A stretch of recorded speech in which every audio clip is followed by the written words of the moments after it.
O'Reilly. You need parts? O'Reilly Auto Parts has parts. Need them fast? We've got fast. No matter what you need, we have thousands of professional parts people doing their part to make sure you have it. Product availability. Just one part that makes O'Reilly stand apart. The professional parts people. O'Reilly Auto Parts. You ever get that feeling the walls closing in, the concrete jungle suffocating you? You crave some wide open spaces, the chance to connect with nature, maybe in a spot all your own. Well, head over to land.com. They've got ranches, forests, mountains, streams, you name it. Search by acreage. You can search by location. You can search by the kind of hunting and fishing you're dreaming of. Land.com. It is where the adventure begins. There's nothing like snook hook sets at dawn or catching a tarpon in the moonlight. Find your next fishing trip made easy on fishingbooker.com and experience the magic of the Sunshine State or any other destination on your fishing bucket list. Book a blue water adventure in search of sailfish or go snapper fishing with the kids. With over 6,000 captains and trips to choose from, planning your next one just got a whole lot easier. Download the Fishing Booker app on the Google Play or App Store, or visit them online at fishingbooker.com to book your trip today.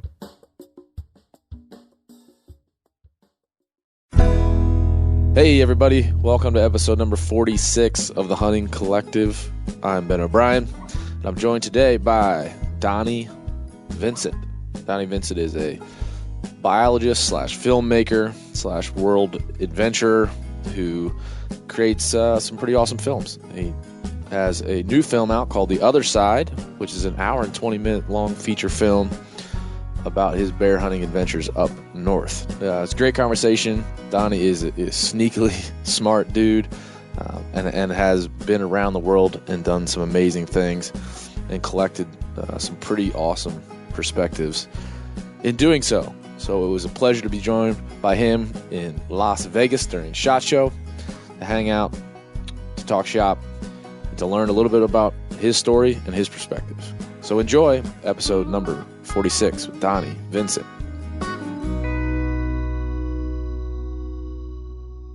Hey, Donnie. Hey, man. What's going on, man? Just enjoying your awesome hotel room. Are you impressed by it? The meat eater budget is apparently doing well. It's doing well. I just noticed there's a phone in your toilet, so there's no phone in my toilet. In your toilet? So, yeah. So this is. Well, listen. You never know what's going to happen in there. Yeah. Your legs could fall asleep. You might have to make a phone call. I was in there and I thought, what would you need a phone in the toilet? And then I thought, hey, maybe falling, you can't get up. Yeah, because you've ever been on there, you're doing your business and your leg might fall asleep. You got to call for help. Acute compartment syndrome. Yeah. Yep. You just fall on the ground. You don't know. Or you got to order a pizza. A lot of things you could do on there. I bet it's been done. I'll bet you a large sum of money a pizza has been ordered. 100% on this. You think in that toilet? 100%. Yeah. I mean, if you've never been in like the Venetian suites like we're in right now, and you come in one, you feel pretty. You're like, this is going pretty well. Mm-hmm. It's nice. You've done something different, right? You're making feature length film. Yeah. Which with the Rivers Divide and with your new film, The Other Side, like this is a different way to do it, right? Yes. And we. And I can sit here and say this in this chair and nobody's the wiser other than my crew, but, we film everything with absolute truth, right? Yeah. If I miss, we show it. If I wound an animal, we show it. I went through several years and I didn't talk about it on camera at all because I didn't understand it at first, but I went through several years of target panic. Yeah. And I went through years and years and years of being an archer, and absolutely, I'd sit with a group of guys, and they'd say, "Hey, if you haven't missed an animal, you haven't hunted enough." And I'd say, "Oh yeah, absolutely." But it's funny because my first several years of being an archer, I never missed. I never not just absolutely slam dunk shot an animal that went a very short distance and fell over dead. It never happened to me because I was taking close shots. I was taking very measured shots because I was unsure of myself as an archer. Yeah. So I'd come to full draw and I'd literally find my anchor point, which I didn't even know what that was. I'd look at the deer. I'd put my pin behind his shoulder or whatever it was. I was shooting bear or whatever. I'd put my pin behind his shoulder. And then I remember when I was younger several times, and obviously this isn't being filmed, but I would literally back my face off of my bow and just look like, okay, release. My arrow's knocked. It's on the rest. Strings on the camp, everything. Okay. And I'd lean in and shoot the deer, and it'd run off and die. And so I'd sit with these guys, and they'd say, oh, yeah, I mean, if you haven't wounded, you haven't hunted enough. If you haven't missed a deer, you haven't hunted enough, and I'd agree with them. Like, oh, yeah. But really, I was the guy in the room that hadn't done that yet. Yeah.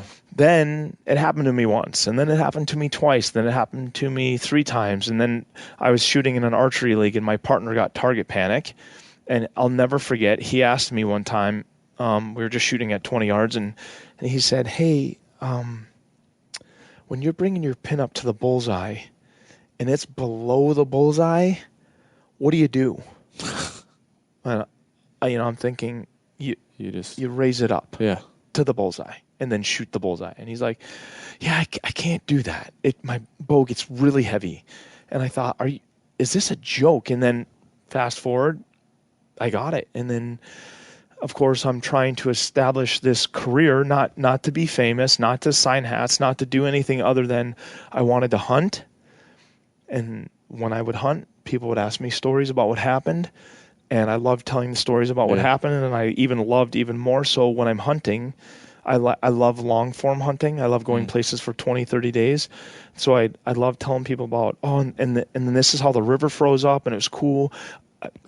I got up one morning and the river's just covered in skim ice, and there was a bull moose, and he was grunting on the other side of the river, and I could see steam pouring out of his nose. I wasn't even hunting moose, but here I am 10 minutes into a story about this moose blowing steam out of his nose, and people would just sit there, and I'd look around the room and I'd see people just sitting there kind of wide-eyed, and they're like, oh, you're a great storyteller. And I'd say, oh, thank you. And I'd just move on, and I would do these things, and then as I started doing these films and developed into having target panic, I just ran into mess. And so we just started. Did you ever have a time where you had discussion with your team? You got a talented team of guys around you that film and edit. Like, should we show this wound? Oh, yes. Yes, do you guys absolutely. have those conversations? Like, what do we do now? Yes. I'll give you 2 examples. One, in the Rivers Divide, Kyle Nicolite, who's my producer, editor, very gifted storyteller, very gifted filmmaker, film school graduate. He's like, okay, I want you to write. We're writing voiceovers for the Rivers Divide, and he said, I want you to write about this, because he's building the spine of the film. So he's like, I just want to see what your verbiage is going to kind of shake out as we progress through the story. Just really quick scribbles. So I scribble stuff down, hand it to him, and he reads, and he's like, I've literally never heard you talk like this ever. And I basically wrote, like TV scribble. Like I wrote things that you would hear on some of the more popular. What you're expecting people to say. Yes. I was like, people were expecting you to writing say. This for TV. Yeah. And he said, I've never heard you. And then I was in the office one day, and I was talking about how when I killed Steve, I was like, man. Steve the deer. Steve the deer. Oh, yes. I'm sorry. Yeah. Not my neighbor. But yeah, or Steve the deer. When I killed him, I was just telling Kyle one day, I was like, man, I had a heavy heart. I was really filled with sorrow. And I said, it's funny because every animal I've ever killed, it's really left me with a heavy heart. I just was always aware that animal would still be alive that minute, maybe not the next day. Maybe a mountain lion would kill him, or he'd get hit by a car or die from starvation, whatever. But that minute, that day, that second, right then, I'm the executioner, right? I'm the hunter, predator and prey. And there's no backs to that. And so I've always realized that is such a big deal, coming a full draw, such a big deal, clicking your safety off your rifle. And so I told that to him. He's like, write that. Yeah. Right. And I was like, I can't write that. People are going to rip me up. Like the guys that jack their pickup trucks up and wear baseball caps and have a big chew in right now, those guys are going to rip me up. I got to be perfect. I got to be an expert. And he's like, who cares? Who cares about those guys? Let's make the film for us. How you would do it, how we would do it. Let's make it for us. Let's be selfish. Make this for us. We'll put it out there. If people like it, great. If they don't, we'll move on with our lives. You'll go back to being a biologist. I'll go get a job at another company and high five, peace out. So that to fast forward to, and we knew we were going to show me missing Steve at 17. We knew that. We knew we were going to show me shooting him in the shoulder at 34. The one thing that I wish we would have shown is after I wounded him, we showed a little bit of sorrow in the tree stand, and we showed a little bit of sorrow that night, but there were days of that sorrow. Yeah. There were multiple trips where we couldn't even really get out of the sorrow. Like, we'd go there, we'd hunt him, he wouldn't show up. We couldn't find him with binos. The place is a very visual ranch. Yeah. We couldn't find him with binos. We couldn't find him. It was just, I wish we would have filmed all that, but we were so in the dumps about it. Not true tragedy here, right? I'm not talking about. Yeah. It feels, I mean, it's not, yes. You're not being hyperбolic. Like, it feels shitty. It feels really bad. And so terrible. We were feeling we're having such a pity party. It was spilt milk everywhere that we just kind of never even turned the camera on. So I didn't have anything good to say, maybe nothing to say at all, but I really wish we would have harnessed all that. Fast forward that to the other side and the engagement that happens at the end with the grizzly bear. You haven't seen the film yet, correct? I watched the first 10 minutes of it before you came okay, in, so I sweet. got that. All right. Don't give the end away. I won't, but there's a piece at the end that is very volatile, and it's very difficult to watch, whether you're a hunter, a non-hunter, an anti-hunter, a bear biologist. It's very difficult to watch. And there's additional footage to that piece, and we played with a bunch of different pieces. There's nothing that's secret. Everything bad that happens you see, but we just move things around. It's still 100% truth, 100% the timeline. But we just moved things around that we thought we didn't want to linger there for too long. Yeah. And so we shortened some of it up, and we played with it to where what we did is we had some young ladies come in our office that were, not going to say they're anti-hunters, but they're definitely not hunters, and they're definitely not proponents of hunting, but they're good friends. Came and watched it, and we watched their body language, and they were, we played it the first time, and it was really cool because we had it long form. We played it for them. They're like, we totally get what's happening here, but this was extremely uncomfortable to watch. Yeah. So then I had a couple of friends watch it, girls. I don't know why we lingered there, but I had a very dear friend of mine who's a woman. She watched it, and she's a hunter, and she watched it, and I watched her get angry. And so she watched it, and she just crossed her arms. She's like, oh, yeah, okay, this is, yep, you're going to put this out there? This is how you're going to put it out there? And I was like, well, this is what we're thinking. And then you could tell her response was visceral. Yeah. She was upset at how this all went down. Mm-hmm. And I explained to her, and she had never hunted bears or whatever. So we played with some placement there.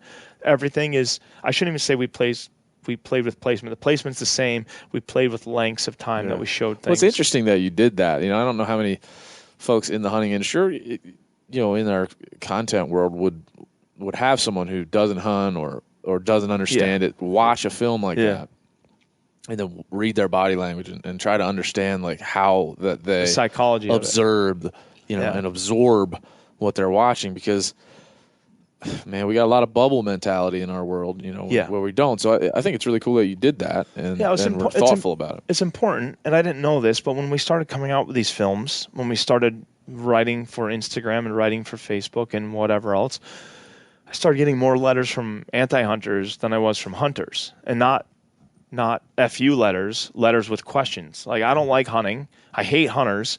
But what are you? What is this? Yeah. Like, I really appreciate how you killed this caribou and you cut it up and backpacked it out, and so they had questions. So then I started thinking, I still wrote the film selfishly for me, still did, but I did so in a manner that might help answer some questions or elicit better questions. Yeah. And so I told this to Rogan. I know he's a friend of yours, but he made a statement one time. I think he did it in a joke, but I took it very serious. He said, we are shaped by our influencers. Yeah. So if I come into your hotel room and put my fist through your mirror, we might still do the podcast, but you're going to be like, okay, super. Never, ever going to have that guy here again.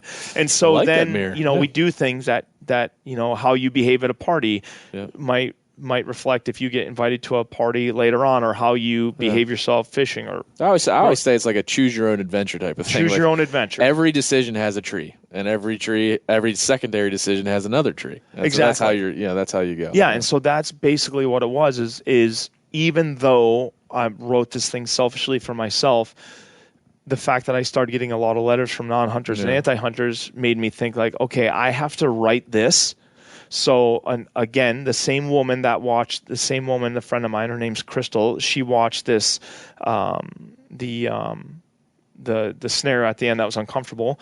She also, this was really good because she's a hunter, but she watched these different scenarios and she didn't realize some of the differences, techniques of like hunting brown bears or hunting grizzly bears. And well, why are you doing this and this and this and this? And so then I thought, oh, okay, so here's a hunter that understands, she's a deer hunter. She understands deer hunting, but not having ever gone to Alaska and hunted these different species of bears, she didn't know. So then I realized, okay, we have to be a little bit more blatant in some of our voiceovers and some of our guidance to carry people along that may have questions or may have never done these things. So it's really good. It's an interesting thing. It's almost like, it's writing a book. If you're presenting a book to two different people and one person has already read the first 6 chapters and the other person has to still read the first 6 chapters.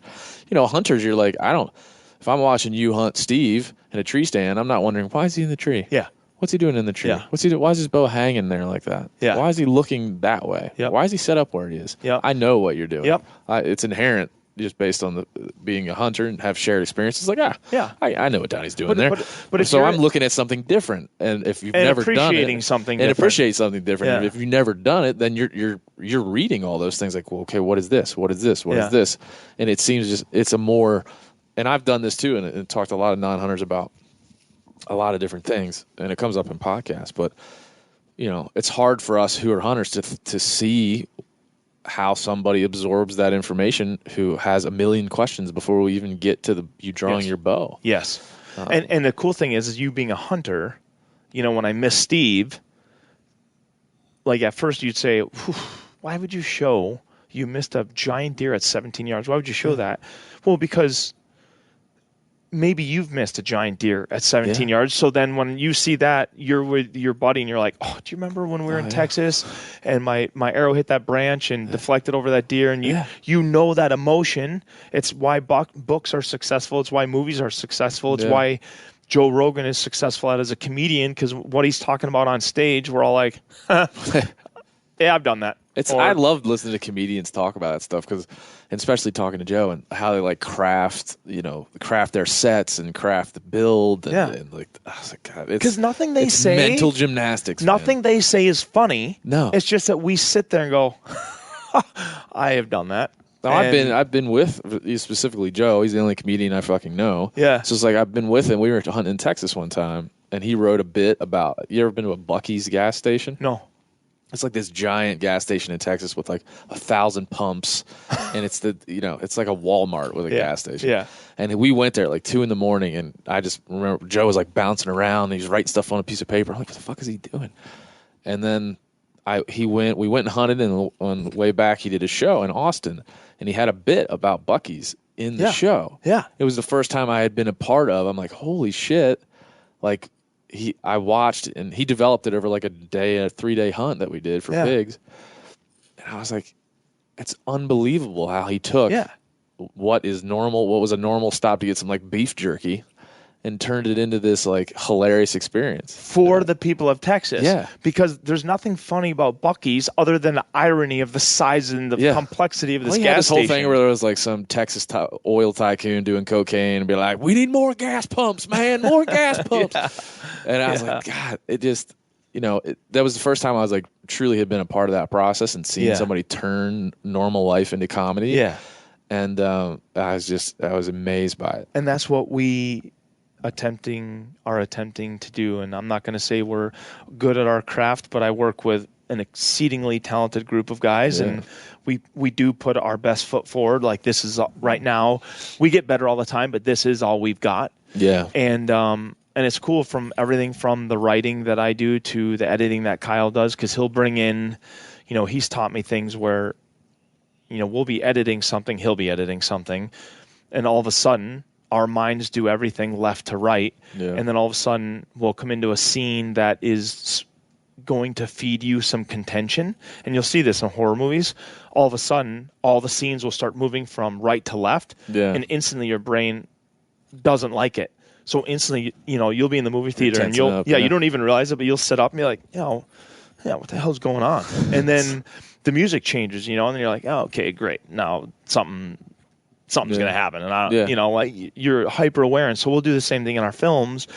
And then we have a musician, Casey Olson. He goes by Rodriguez. I like that. Yeah, Rodriguez.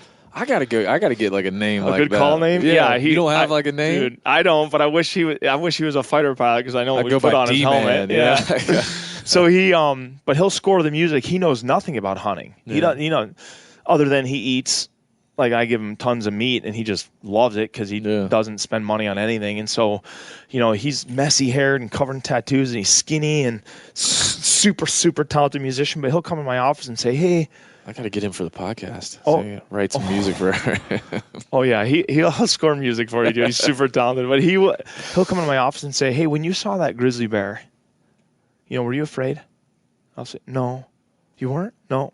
What were you feeling? Oh, I was just hyper aware, like everything felt quiet, and okay. And then he'll run back to his office into we have a recording studio, which is basically a ice fishing house with sound equipment in it, and he'll go play his violin, his cello, his bass, piano, whatever. That's and awesome. He'll create music, but it's the same thing. So he's following the emotion.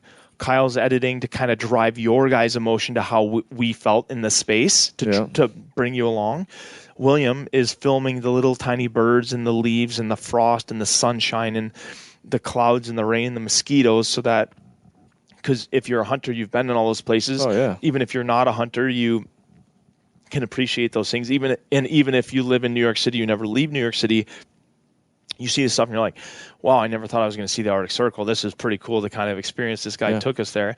So William's bringing you there. I'm writing to tell you what's going on and how I was feeling in it. And then the animals in the wilderness and wildlife are all doing their part naturally.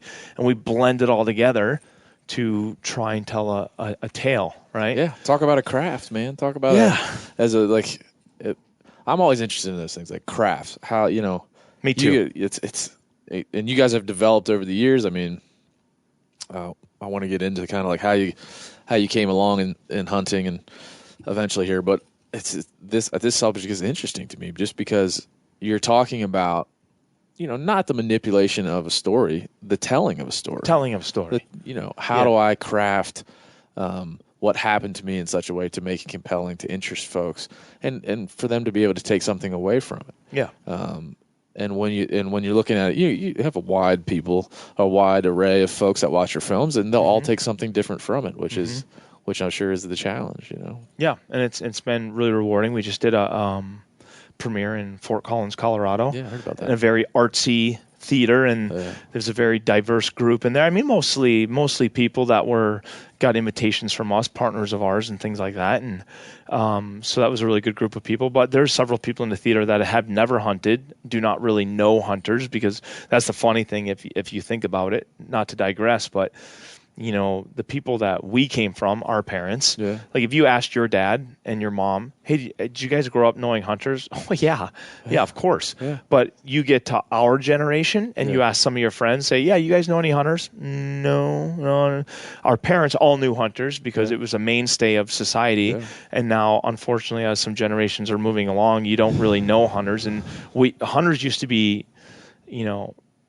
statesmen, if you will. They used to be like upperclassmen, guys that knew everything from it was kind of the guy that knew how to navigate in the dark. He knew how to live off the land. He knew how to break down an animal and get it back to his wife and kids. And he knew how to forage and have space. And he also was strong and tough and honest and true, and these are things that kind of follow that. Yeah, they have a lot of important jobs, right? Yeah, a lot of important jobs. A lot of important jobs, which makes them exalted in the community. And I had a guy on the podcast that was told us he came from Czechoslovakia, and he was telling they have a term over there, and I always fuck it up. I think it's like Meklavik or something like that. Meshklavik.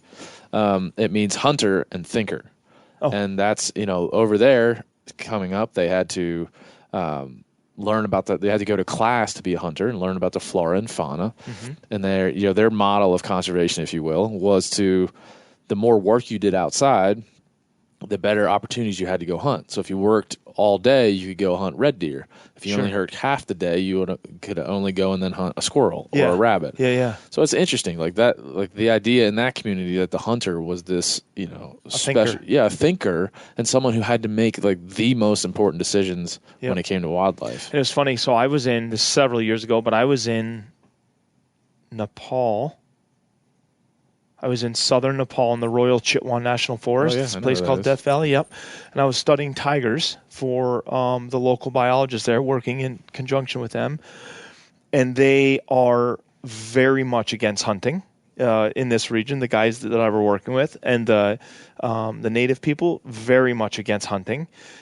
They do some hunting, of course, for themselves and some fishing to supply meat for their families. But I'm mostly talking about the tiger, right? Everyone's there to save the tiger, other than the poachers that are trying to sell their skin. But so they, quote unquote, hate these guys that are killing the tigers. They're not hunters, they're poachers, but they hate them. But it's funny, when I came into camp, they asked what I like to do, and I told them. Let's back up a minute. How you find yourself? Let's not skip over. How the fuck do you find yourself working as a tiger it's biologist actually in Nepal? Pretty interesting. So I graduated from the University of Minnesota with a degree in wildlife biology and scientific biology, and you hunter then? I was a hunter then. Your whole life, yeah. In fact, that's what led me to. I was hunting and had no idea what I wanted to do for a career. I was really unsuccessful in high school. Basically, remedial classes all the way up through high school. Just challenged as I'm not going to necessarily say challenged as a student, but teachers didn't believe in me. I certainly didn't believe in me, and parents didn't believe in me. And so I just was. Monday became a Friday, became a Sunday, turned into a month, into a year, and ninth grade was serious. 10th grade we were supposed to be more serious. 11th grade was supposed to be really serious. Prepare and then for life. Get ready for life. And all of a sudden, like, I'm just a high school student. What am I supposed to do? And I saw the other kids around me that were really smart and talented were taking post-secondary classes, and they weren't getting in trouble. And not necessarily that I was getting in trouble for trivial stuff, but I was getting in a little bit of trouble. And anyway, fast forward, and I went to the University of Minnesota. Yeah. And I ended up seeing a cow moose on a brochure, cow moose standing in a pond eating vegetation on a brochure. The story was going that way. Yeah, I love it. For the School of Natural Resources, and I thought, and I loved wildlife. I loved wildlife, and I loved hunting. To me, those two things were synonymous. Yeah. There wasn't zoos, the outdoors. I'm also a hunter and a fisherman. Yeah. Like, guys now are like, I'm a bass fisherman, or I hunt white-tailed deer, or I do this. To me, that none of that exists. Yep. Still to this day, none of that exists to me.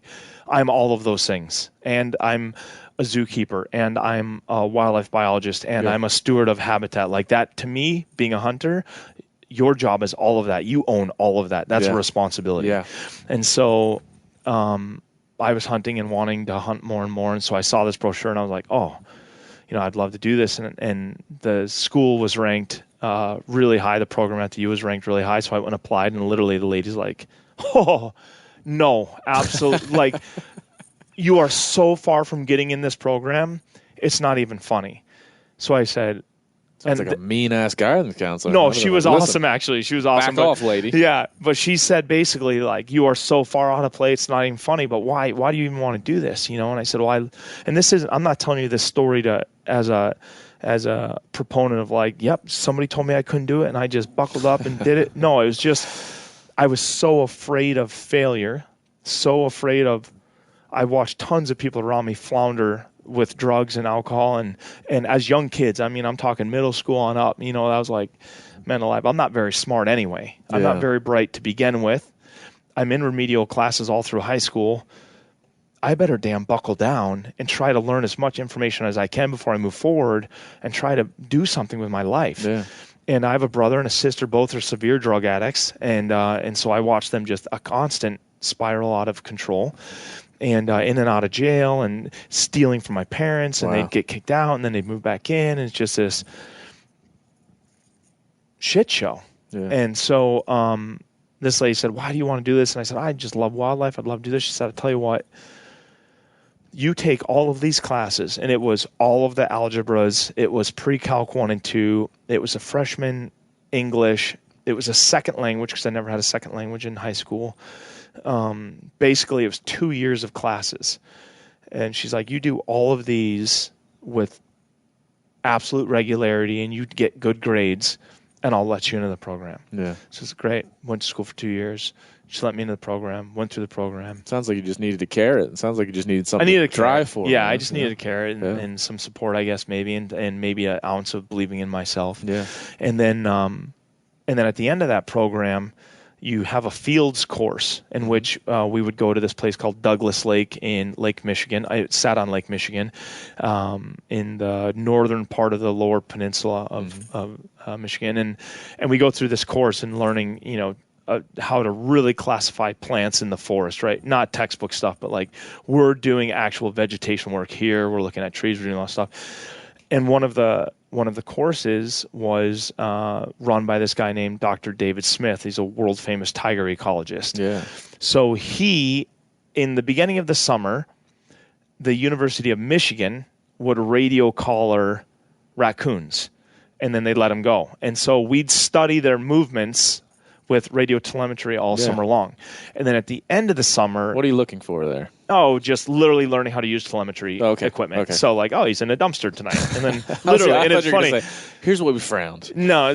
Raccoons are little assholes. They're running around. No, literally. Stealing your stuff. We'd locate him and be like, he's in cabin 4 tonight. And or he's up on this hill, and why is he up on this hill? And then we go up there and be like, somebody dumped a sack of apples up here and he's been sent up here eating. Yeah. So all these different things. And then at the end of the summer, the University of Minnesota would basically try and capture those raccoons to get the radio collars off of them. So there's this friendly little bet between University of Minnesota and University of Michigan. So the guy that I was working for, David Smith, the professor that I was studying underneath, he had me and another guy. He's like, why don't you guys take first crack? You go out tonight, triangulate the raccoons, set up traps, live traps, and see how many you can capture. There's 3 of them that were radio collared. And the most anyone had ever caught up to that point, I believe, was 1. Yeah. And long story short, we ended up catching all 3 in the first night.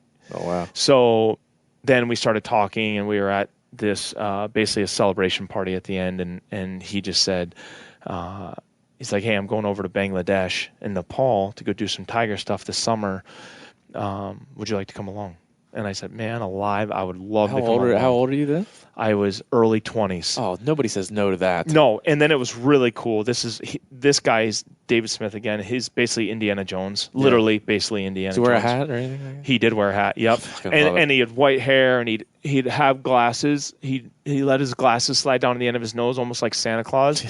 And he kind of suck on his bottom lip and go, yeah, Ben, yeah. And so he'd do these things. Oh, it's awesome. And then one time he got gored. I was not there, but he got gored by an Asian rhino one time with his son, him and his son. Guy scooped up all of his intestines because they're everywhere. His intestines are all over the place in the jungle. Scoops them all up, carries them and his son back to camp and wanders in, peels out. They fly him. They put him in an airplane. They fly him emergently to Kathmandu, and the doctors in Kathmandu are like, "We're not touching this guy." Like I've seen the hospitals in Kathmandu. Yeah. They're not. You're not there to get a cavity fixed. No. And so they flew him to Bangkok, and the guys at Bangkok just crushed it and put him all back together. But his stomach, he looks like, when you have your appendix out, he looks like he's had 19 appendixes out. So that's the type of guy this is. Has this guy ever written any books? We got to do a film on this guy. I'm sure he has. You and Sicmanta got to do a film. Yeah. Where we recreate that story. He's a sick dude, man. He's one of those guys when you are around him or you know him, you're like, I'm and I feel this way today. I'm an amoeba compared to this man. He's 10 times smarter than I am. Yeah. He's in his 60s. When I was in my 20s and he was in his 60s, he was 10 times tougher than I was, 10 times smaller than I was, it's just you're around somebody like that, and you're like, you realize what human beings can be. Yeah, you're basically he's basically a superhero. Well, I'm sure it was good for you in your 20s to be around that because it was incredible. It gives you goals at least. Yeah, it gives you. And so it was remarkable to see what he would do. But he gave me this piece of paper, and he had his glasses down on the end of his nose, and he took his pen out, and he's like, you know where Bangkok is? I'm like, Thailand? He's like, yeah. So you're going to fly. What I want you to do is I want you to fly from Minneapolis. You fly out of Minneapolis, right? Yep. You fly out of Minneapolis, and you're going to fly down to Atlanta, Georgia. From Georgia, then I'm going to have you fly to Bangkok. I'm going to have you overnight in Bangkok, and then from there in the morning, you're going to go back to the airport.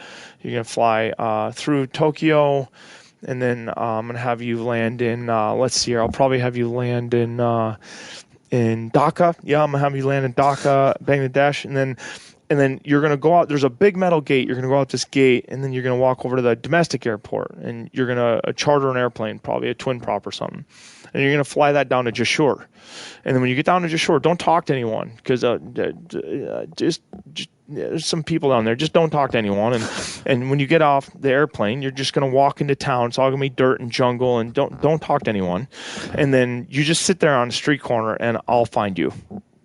O'Reilly Auto Parts are in the business of keeping your car on the road. O'Reilly Auto Parts offer friendly, helpful service and the parts knowledge you need for all your maintenance and repairs. If you're confused about what part you need, like what wipers are going to be the best, what replacement headlights are going to be the best, go into O'Reilly and talk to the people that work there because they're great and they're super friendly, and they'll get you squared away where you walk out knowing you got the right thing.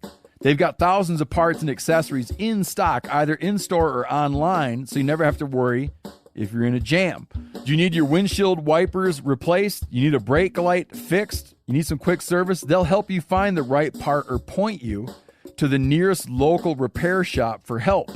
The professional parts people at O'Reilly Auto Parts are your one-stop shop for all things auto do-it-yourself, and you can find what you need in-store or online. Stop by O'Reilly Auto Parts today or visit us at O'ReillyAuto.com/MeatEater. That's O'ReillyAuto.com/MeatEater.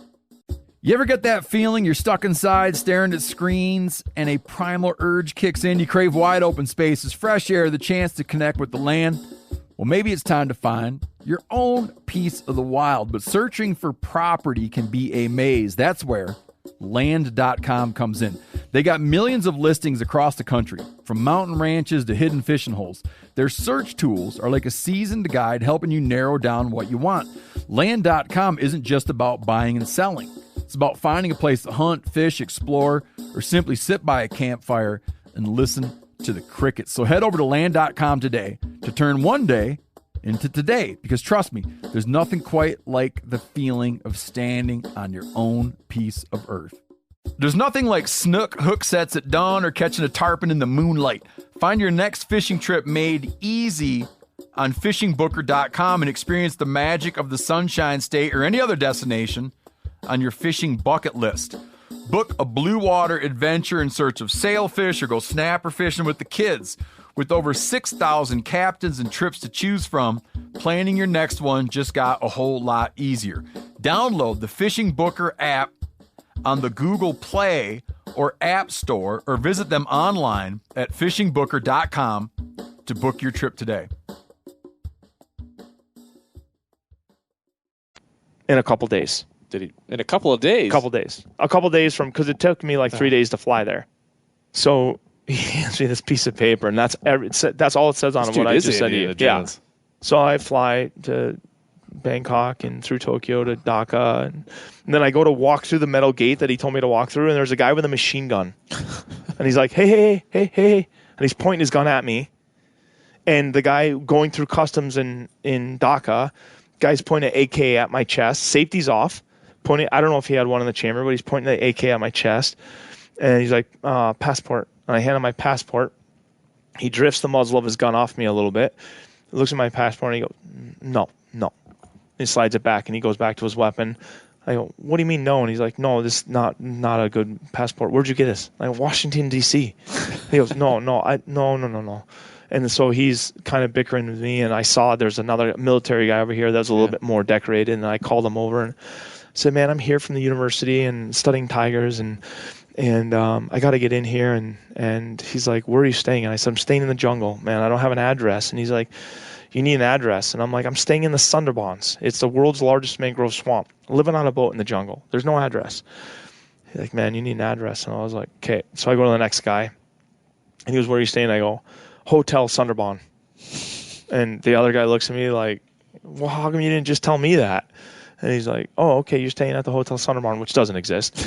And so he writes What's it down. What's the address? 1, 2, 3, 9, Kathmandu Drive. I don't fucking know. And so let me in. So they finally let me in. I go to walk through the gate to go to the domestic airport. And the dude in the machine gun's like, hey, if you go through that gate, I have to shoot you. That's a no walk zone. Like, if you go through this gate, I have to shoot you. You know, and I'm like, oh yeah, well, okay, so I won't go through the gate. And so how do I do this? He's like, you need to take a cab. The only way you can get over there is if you get in a cab and go over there. So I go up to this cabbie parked nearby, and I said, can you give me a ride to the domestic airport? And he just goes, no. He just sucked on his lip, kind of sucked on his tooth, and no. I go, please, can you? No. So all of a sudden I see this police officer, and he's kind of noticing this guy's giving me a little guff. So he comes over and he says, excuse me, who are you? I need to see your papers. I show my papers. He's like, what are you doing? I said, I'm American. I'm here, study tigers. They hold their tigers very, very high. Yeah. You know, they're all afraid of them because there are a lot of man-eaters there. So the fact that you're coming to find tigers, okay, so you're going to the jungle. Like, you're going to go look for tigers. Legit, yeah. And you're here to help us with our our poaching problem. So he looks at my passport, looks at my papers. He's like, okay. He's like, what's going on? I'm like, he just won't take me to the domestic airport. He goes, oh. He walks over there, smashes the guy in the head, smashes him with a right. I mean, smashes him. Jeez. Then the guy, his head kind of pops back out the window. The cop smashes him with an elbow. The guy's now bleeding profusely from his left temple. And then he goes, okay, he'll take you now. No charge. And I get in, and the guy's bleeding from his head, and he drives me over to the domestic airport for free. Yeah. So he lets me out. And then? Yeah. So I get in the airplane and fly down to just shore. I get off the airplane, grab my bag, go down this gravel strip, sitting on the street corner. It's midnight, 1 a.m., and this guy comes over in a rickshaw, one of those little three-wheeled bicycles. Got a little ring, ring. He comes in, he goes, hey, where are you staying? And I said, I don't know where I'm staying yet. You know, I'm waiting for friends. And he said, no, where are you staying? I'll take you there. And I said, I don't know where we're staying. You know, we're going to be living on a boat. And he goes, well, there's a hotel right down the street here. Why don't you let me take you there? You can relax there. They have bottled water because you don't drink anything out of the tap there. Yeah. They have bottled water. They have fresh food. You can get a bite to eat, you know, relax. And then I'll let your friends know, you know, where you went. And so I said, no, I was told to stay here and not talk to anyone, remember? Yeah. So that guy keeps coming by, and then finally at like 3:30 in the morning, I see a Land Rover coming down the street, an open-air Land Rover, and there's Dave. And I'm like, oh, this worked. This whole half a page of scribble notes worked. So he rides up. He's like, hey, how's your flight and everything? I'm like, oh, everything's basically how you described it, other than you almost got me killed going to the airport. And he's like, what do you mean? I was like, you can't walk to the gate. And he's like, oh, yeah, that's right. You got to take a car over there. I'm like, yeah. The AK. Thank you. The whole AK thing. Thank you for that. We've all been there. So then I get in the car and I go, yeah, I almost was going to wait for you guys at a hotel. And the driver goes, what hotel? And I said, the guy there on the rickshaw. And you could see him. I'm like, yeah. He said he's going to take me to the hotel. He's like, oh, no. He's like, he was probably going to murder you. He's like, what they'll do is they'll get you in their rickshaw, and then they'll just ride you over somewhere. They ring their bell. You know, guys jump out, slit your throat, take all your goods, and off to the races. And so he's like, yeah, there's no hotel around here. So Nepal. Yeah. So then I jumped in a boat and went into the jungle. So that's how I got to there. But back to my original point is they are against hunting and hunters there, but they hold hunters in very high regard. Yeah. Because all before... What year would have this been? Would have this been here?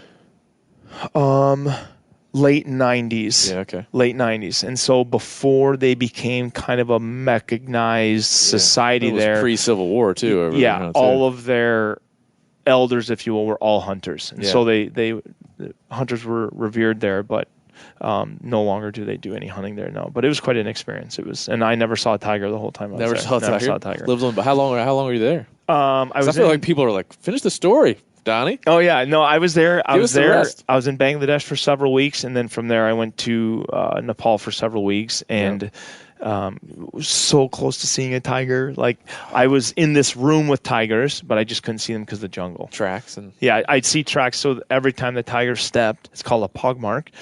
Every time the tiger would step, the track would fill with water, and so you could take your hand or your foot, put it in a mud, and push it to the same depth of the tiger. Same of the water. Pull it up and measure how long it takes. And so we had tiger prints that were just dimpling with water, which is 4 or 5 seconds. And so he was right here. He or she was right here, but you can't see them because of jungle. Wow. And these are what kind of tigers? Bengal tigers. Bengal of course, tigers. Yeah. Yeah. Yeah. Well, nowadays in Nepal, hunting has become. They have one hunting district, Okay. which I hunted in with Cole Kramer, mutual friend.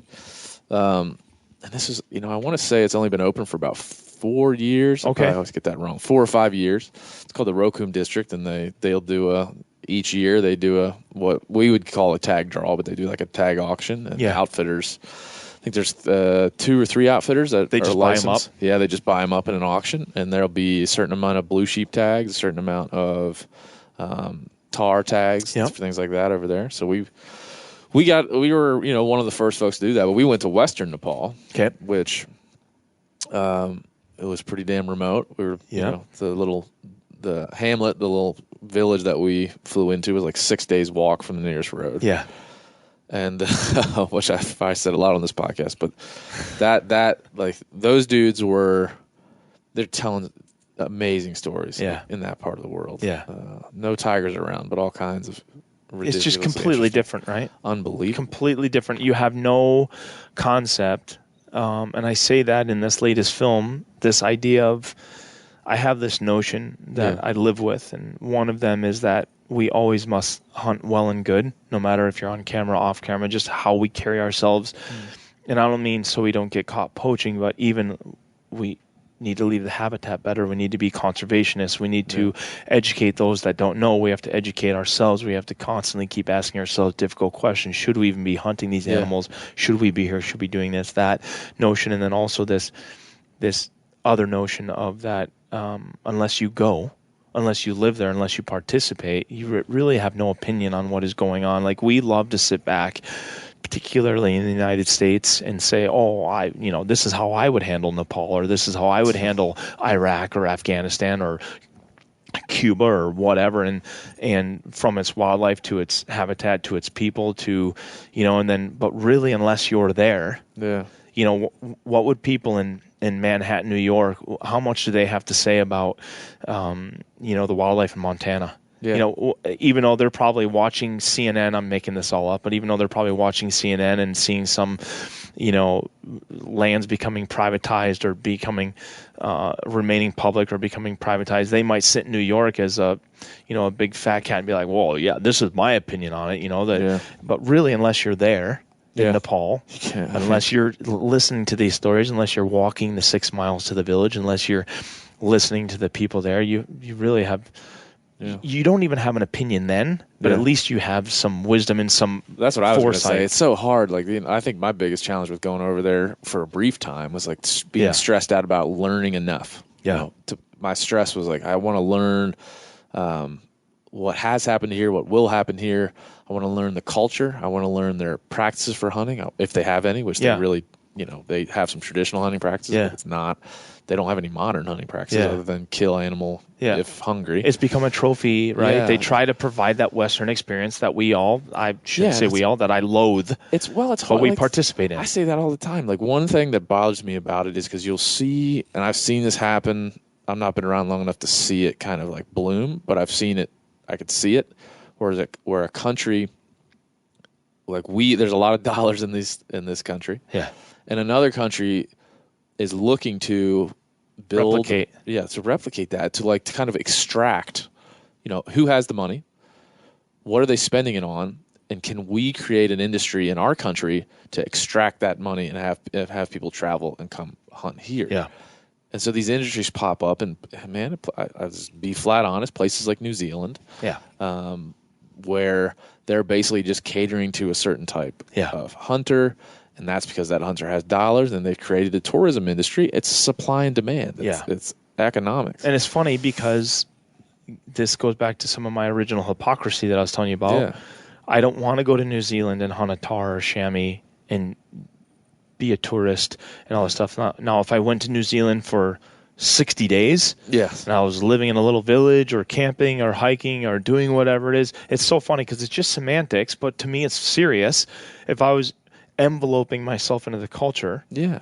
and then found myself in the mountains, and some guy was like, hey, I'm going on a tar hunt this weekend to go get a bunch of tar meat for my family. Do you want to come along and help me backpack the tar meat off the mountains?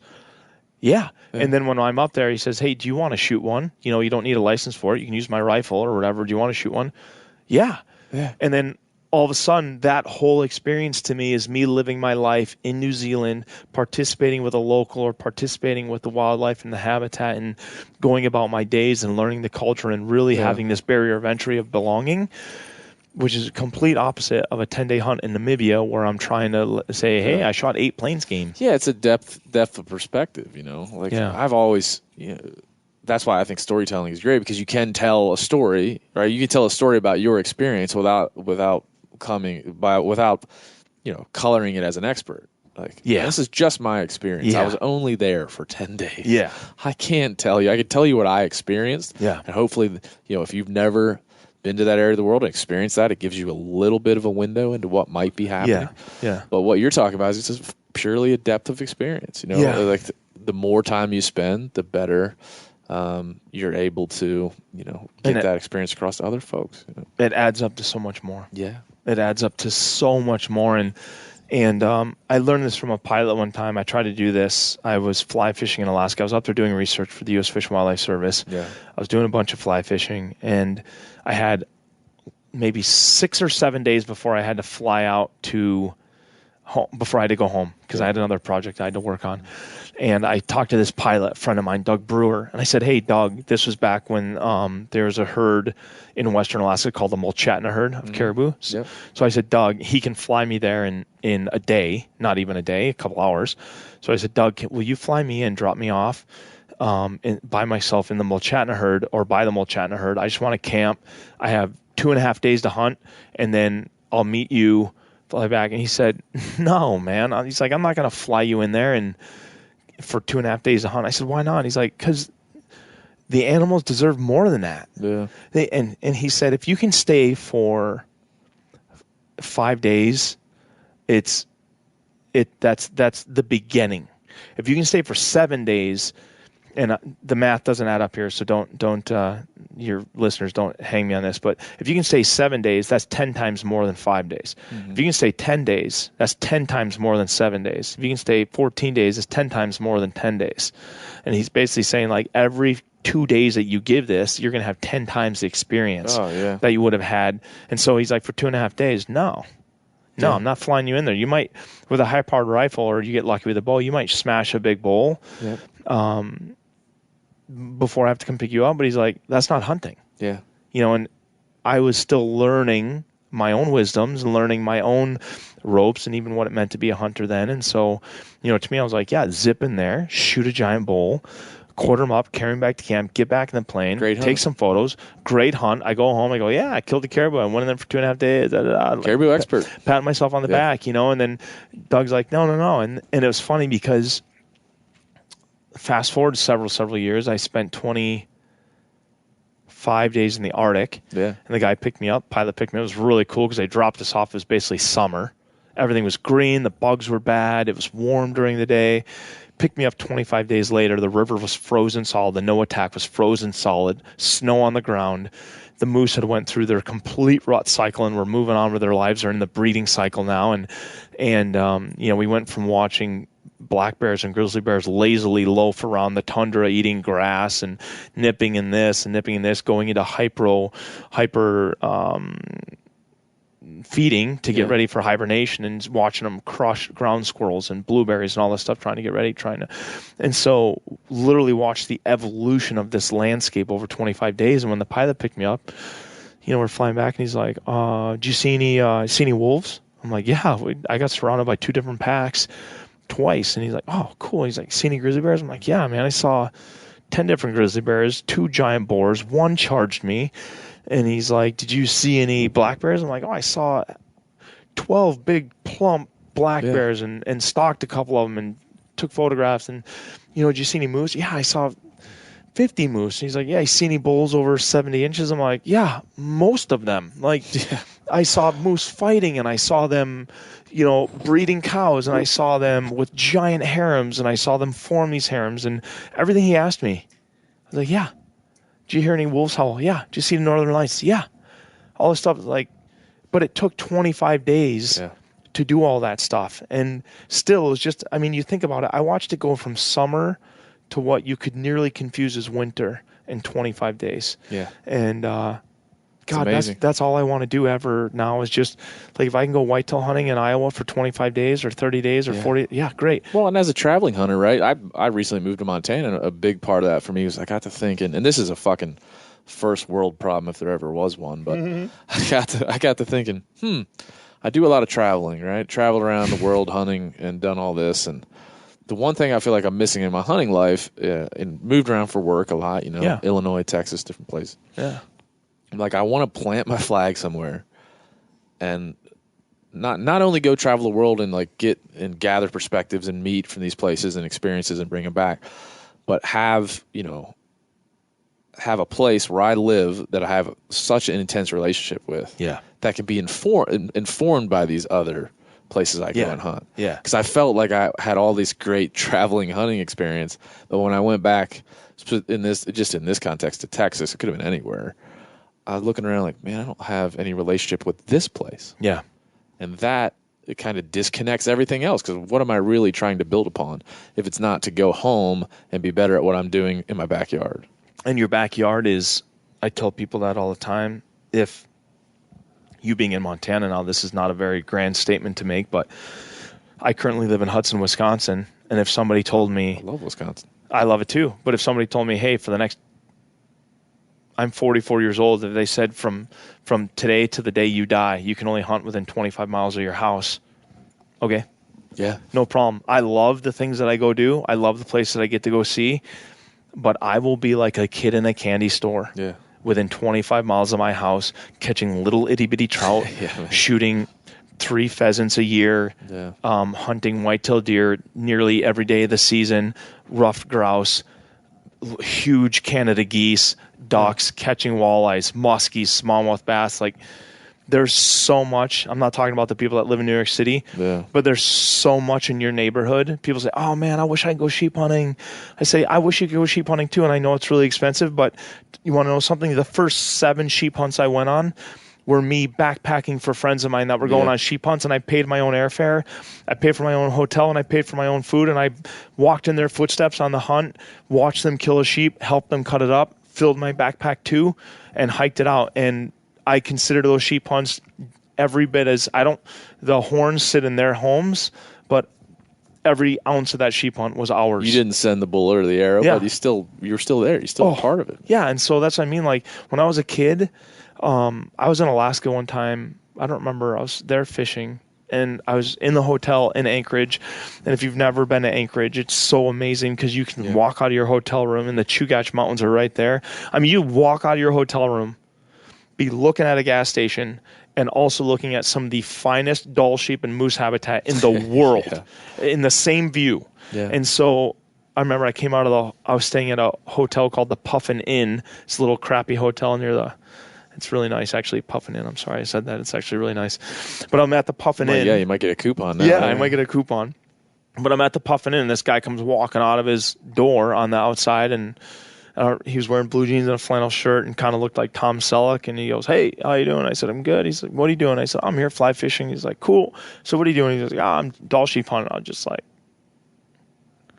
man alive. Are you serious? You're Dall sheep hunting? He's like, yeah. And I'm like, back then a Dall sheep hunt was like $8,000. Yeah. Like, oh my God, you bought a $8,000 sheep hunt? He's like, Did you get the mustache before the hunt? Yeah. Or as soon as you purchased it, did the mustache grow that day? Yeah. And so I sat there and talked to that guy like he was king of the world. Yeah. And I wished we could have coordinated our trips to where I could hear his stories afterwards, but I was so enamored with Dall sheep with Alaska, with the things that I was doing. And on that particular trip, I packed using candlelight because my electricity was shut off. And I couldn't even shower before I headed to the airport because my water was also shut off.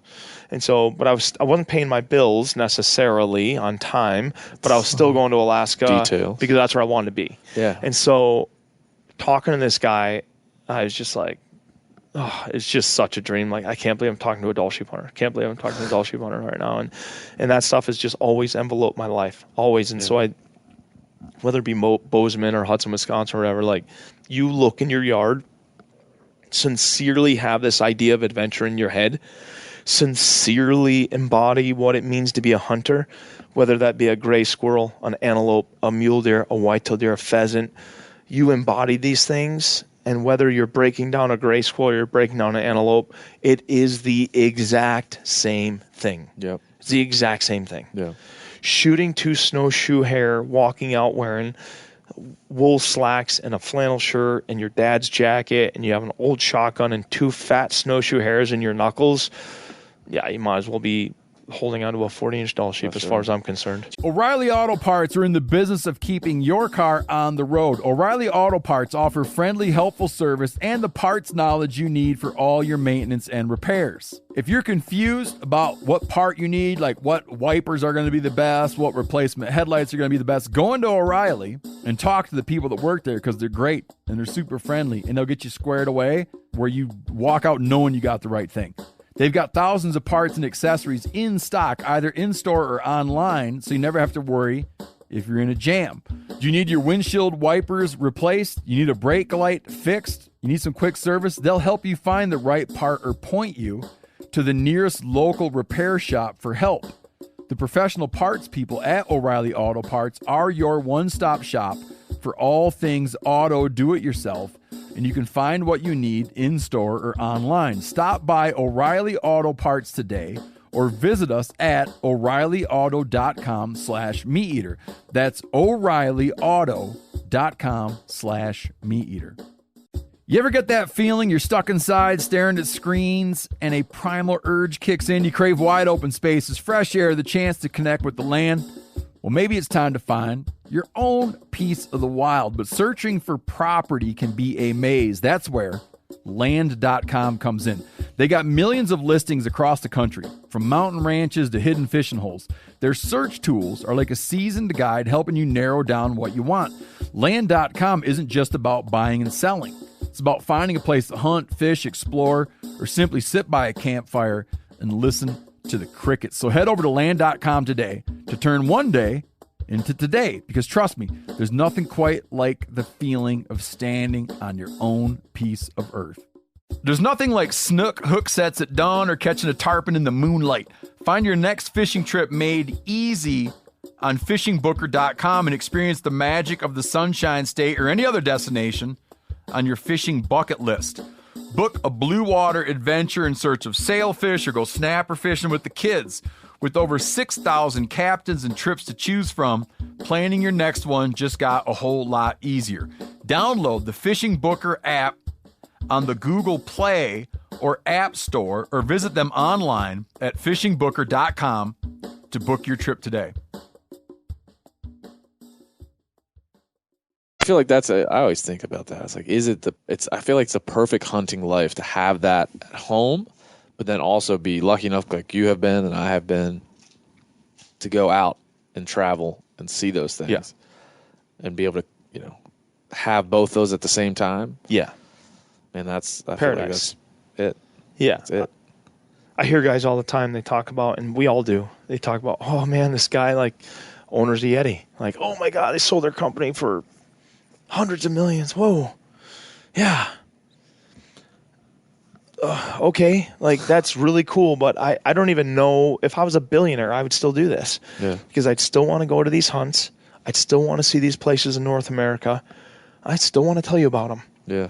I'd still be hiring guys that are as talented as I could find, which doesn't even matter how much I pay the guys that work with me, because I can only pay them so much. And they're such soulful individuals and such craftsmen that I'm not going to say it wouldn't matter what I pay them, because we're all in this together, but it's what we love to do and in the craft that we love doing. Love doing it for other companies. We've never worked with Yeti, but like working with Shields or we're gonna like love what we do. Love going to these places. Like it doesn't matter necessarily that you have all this money. That's why like if I run into a guy at the show and he says, I'm a Grand Slammer, man. I got all 4 sheep. It's like, oh, okay, that's great. Well, that's cool. I don't know. But if I run into Chuck Adams, if Chuck Adams says, hey, Donnie, and trust me, Chuck Adams has no idea I'm even alive. But if I run into Chuck Adams and he says, hey, let me buy you a cup of coffee. I'd like to sit down and tell you about my 4 sheep hunts. I'd like to sit down and tell you about what my Grand Slam meant to me with my bow and the equipment I was using, the bows I was using, and the places that I went, and the shots that I took, and the things that I saw.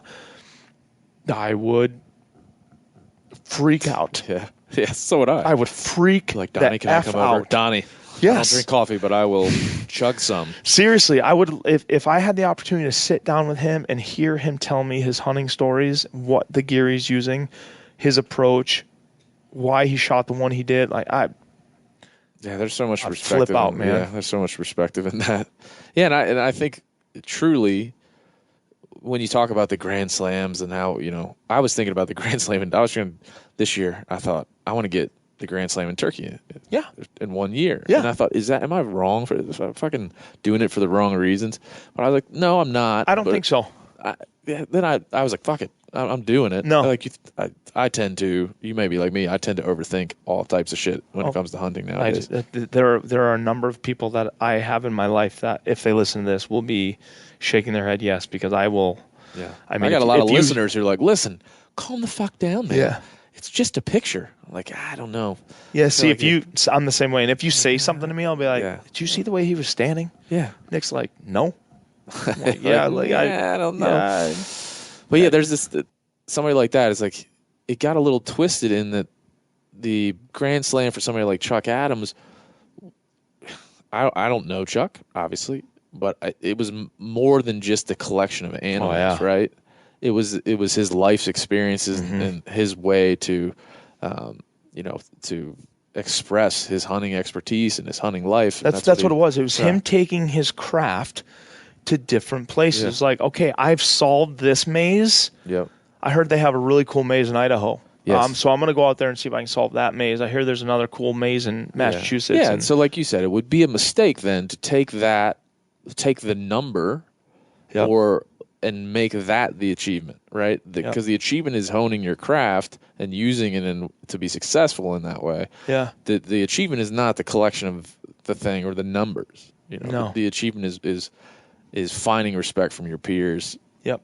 Through this, earning it. And so that's such a nebulous fucking thing to figure out, but still 100%. It's there. It's still there. Yeah. And if you're doing it right, I feel like you're doing it right. Yeah. And there's no question. Have you ever read Aldo Leopold? Oh yeah. Yeah, I just like that guy. Sands County. Yeah, I mean, like I travel with the Sand County Almanac in my backpack every day, and it's just so perfectly written, so perfectly lived. He knows why he's a hunter. He knows what it embodies to be a hunter because of the craft that he is, of the steward that he is for the land. And he realizes the relationship between the plants and the berries and the grouse and the woodcock and the songbirds and the white-tailed deer and the duck. And it's just... I've learned so much from that man. Oh, I know. You talk to guys like Steve Ranella, they say the same thing. I read that and it defined me. Do you want to know what? I'm embarrassed. I've never talked to Steve. I've never met Steve. I've never listened to a single podcast of his. I'm gonna hook that up. It's gonna change. It's gonna change. And I was given his book, The American Bison. That's his best book, American Buffalo. American Buffalo. So somebody just gave that to me, and it's very high on my list to read. His best book, in my opinion. Yeah, you'll love it. I just got a biologist, and somebody who's into the history of these wild creatures, you will love that book. I'll live for it. And then somebody just got me his cookbook for Christmas. Yeah. Good. Yeah. Good. We sold a lot of those things. Yeah. I bet. Yeah. Turns out people like to cook the stuff they kill. In fact, so I have 1, 2, 3, 4, 5, 6 guys on my crew and 4 of us got the book for Christmas. That's awesome. Yeah, from different awesome. people. That's like, awesome. Yeah. Man. No, that's a product of I think it's product of, and Steve says this all the time, and I think me and Steve have, that's not an argument, but I fall on the why side, right? I'm always asking, why are we doing stuff? Why are we doing stuff? That's why I have a podcast. Yeah. Because I just want to find everyone's why and explore it and use that to paint a picture of kind of maybe our collective. Yeah. And the point Steve made, him and I did a podcast last week in Mexico, and he made the point of some people just want to have a good time. They want to always be saying why. Yeah.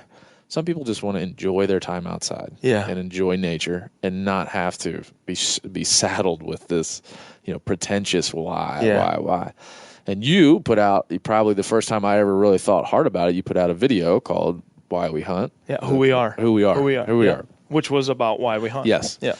And I've listened to the story of how that kind of came to be and how you did it, and I think that was one of the first times where I thought, this, non-hunters and people that don't do this need this. It's we can, all of us in the hunting bubble can criticize what Donnie might have said there, or we might not agree exactly with the why he said, but it's not for us, man. This isn't medicine for us. It's medicine for the illness outside of our world. And that wasn't, I'm glad you said that, because that wasn't well orchestrated. Yeah, you made that. That was a temper tantrum. Yeah, you made that for Nat Geo, correct? Yep. That's correct. And because this girl from L.A., her name is Naomi, but she sat down, really stunning African American woman and vegetarian. Yeah. But she said, "Yeah, Nat Geo wants to know why you hunt," and I was like, "Oh, don't get me started." And then literally, I couldn't come up with an answer.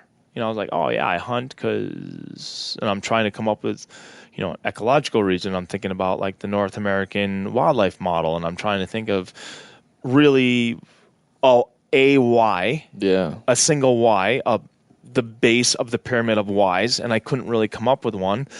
So then we were in the Northwest Territories, and William Altman, the guy that was shooting me on that trip, he shot me on all the trips, but he was there, and he's like, "Hey, let's just answer some of those questions as to why," and a big rainstorm was coming, and so he hit record, and I was talking to the camera, and I'd lose my way, or I'd talk to the camera, and I'd fumble over my words, and I'd see this rainstorm coming, and I'd just keep talking. I was had the anxiety of the rainstorm coming, and I was just getting pissed off at myself that I kept fumbling over my words and my ideas, and I didn't orchestrate anything out. And so then it got to where the rain was right there, and William's kind of like, "Dude, we gotta do this. The rain is coming." And I was like, "Cover up the camera, get out of my face, walk away."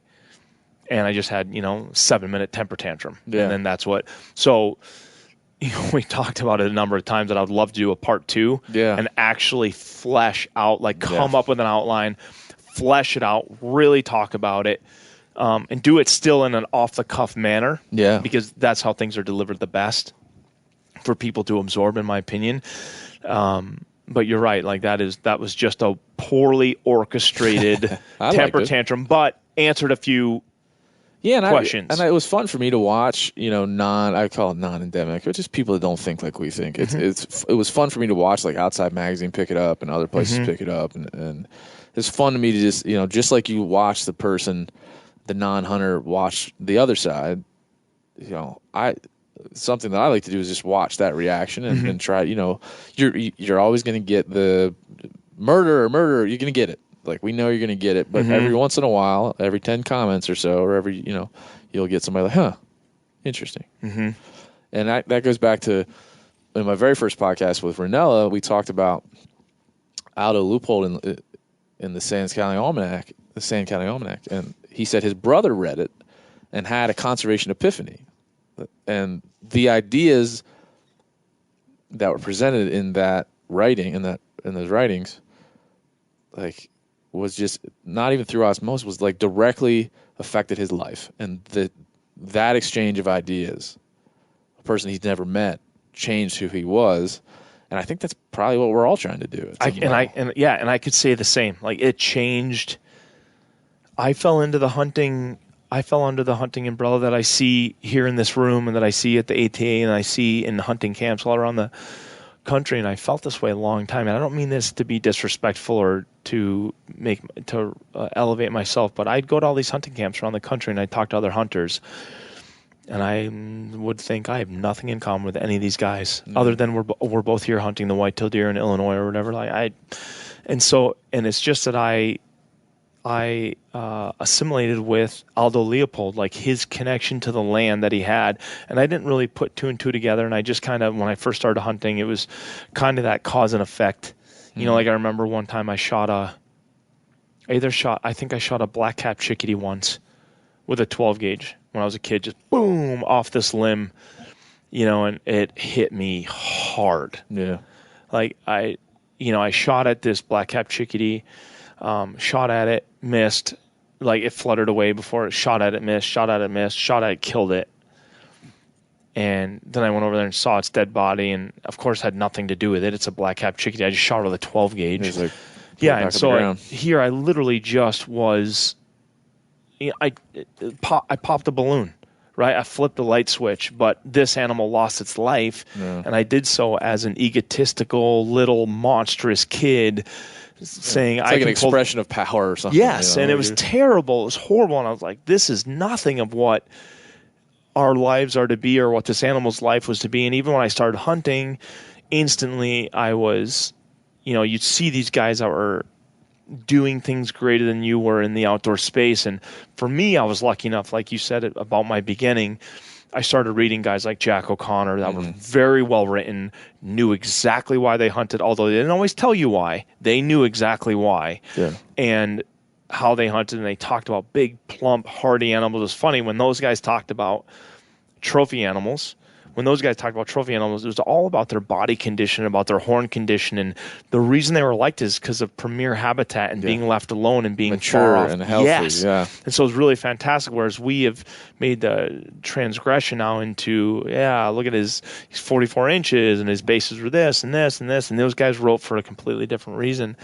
And so I grew up reading those original guys, and I had a very good understanding of wanting to go and do the things that they did. But once I started actually hunting and running into hunters, they kind of sucked me into that shallow field of, hey, let's just kill a big buck. This is how you kill a big buck. You need, you dump, I'm making all this up, but you dump corn on the ground, or you do this or this, and this is the shortcut. You're going to need a slug gun that shoots this far, because this instantly became a gear. Yeah. Then you hang it on your wall, you put the pictures up. And I remember oh, dude, you got to get a wall hanger, and that you need one, and then you need 2 wall hangers, and this is how you do it. And if you have 2 wall hangers, then when I introduce you to a buddy of mine, it's like, yeah, hey, this is Nick. He's got 2 wall hangers, and so I fell into that trap. And then once I started actually hunting on my own, getting away from these guys, I started enveloping myself with the chickadees and the birds and the weather and the animals, and I slipped right back into the writings of Aldo Leopold and Jack O'Connor and all these guys. And so then I started realizing, like, oh, I really am different. Either I'm different, or these guys are putting on the facade just like I was putting on the facade and never really got out of it. Yeah, when we were talking about that on this last recording, it got me thinking. I'm like, man, this is going to sound pretentious if I say it in a podcast, but fuck it, I'll say it anyway. Mm-hmm. Like, the guys who just want to have fun and go hunting, I got no problem with that. Like, me either. I want you to have fun. I think you need me, though, and you need people like you that are thinking about the why, that are thinking about different ways to do it, that are examining like the tough issues and trying to tell stories that promote the right things. Like, if you want to just go and have fun, you need people that are questioning these things. Because and it's like their front line of defense for anyone that might want to take away your privilege to do this. Yes, and I agree with Steve. Some guys just want to go and have fun, but you need, and this is a big idea or a easy idea to compartmentalize, but you need guys that are thinking, men and women that are thinking about, okay, so you just want to go out and have fun in the outdoors. Okay, that's great.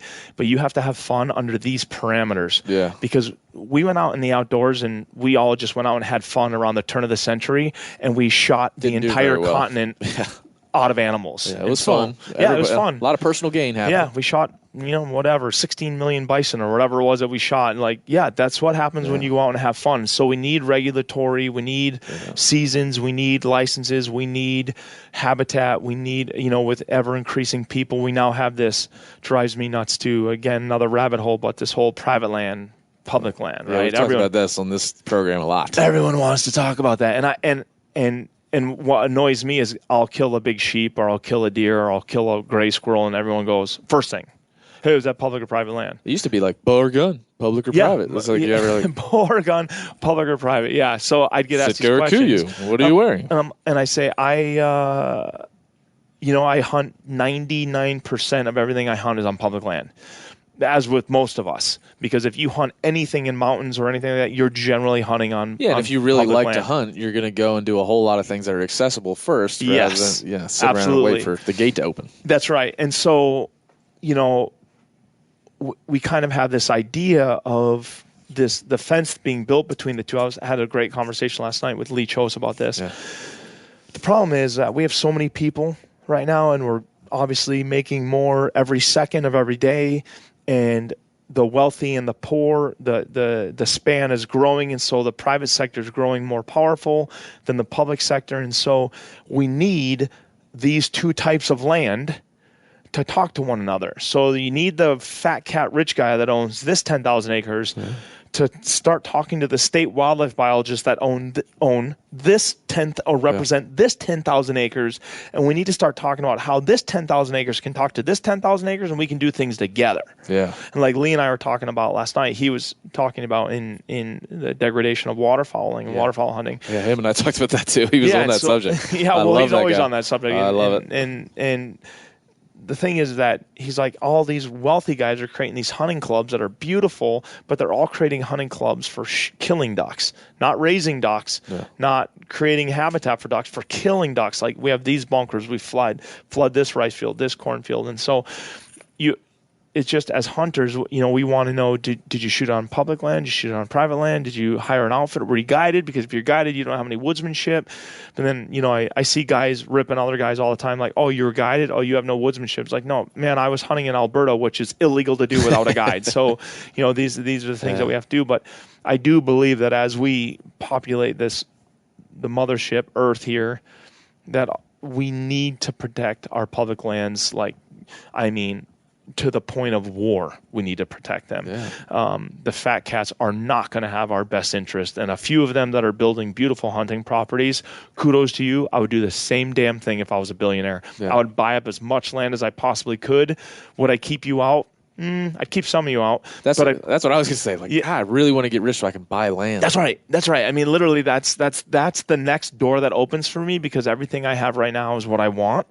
I can't grow anymore as a person. I can only get better as a man. I can get more kind. I can get smarter. I can work with people more. I can mentor people more. I can get mentored more. I can grow my own wisdom. But I can't. I have everything at my fingertips, really, that I want in life. And there are other things that I want to chase, but I'm not looking at them as a goal to say, hey, I've accomplished this, now I can retire. I'm never going to retire. We all know I'm going to die in a small airplane. And so I just want to keep chasing every day and getting this point. But I really think that we have to start, these two sectors are going to have to start talking. And for sure. Yeah. And then I was talking to a fellow that it emailed in about, he's a professor at UC Berkeley, and he studies land use.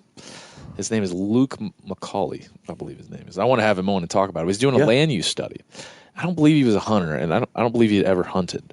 But it was doing a land use study and was looking at the best habitat, the best land, the best chunks of private land for wildlife. And he was telling me he stumbled upon this trend that big chunks of private land that were leased up or leased by outfitters or had outfitted hunts on it, that had hunting that was for sale, basically, was some of the best managed habitat in the country. Yeah. And so as somebody who, I'm just like you, I'm like public lands, you always have to spin it, come back a little bit. It's super trendy to say public lands, but it's like lands, just lands. Land. Healthy ecosystem. That's it, lands. Man. Yeah. Whoever, I don't give a shit who owns it or who manages it. I just want it to be owned and managed well. So let's, there's perspectives out there. We can't sell our public land to the private guys because they'll burn us down. Yep. Because certain guys if you sold it, if I was a billionaire and you sold me, let's say you had 25,000 acres in Illinois, and you sold me that 25,000 acres in Illinois, I'm gonna turn it into the best quail wild turkey, songbird, white-tailed deer, gray squirrel, fox squirrel habitat you've ever seen in your life, because I like to see that perpetual idea or even notion of harmony. Because there's an inherent value, and like you value the animal for the animal, yes. right? And that's what this guy with this private land use study was like. They value the animal for the cash money. Yes, it's work. That works though, as we know. Yes, that works.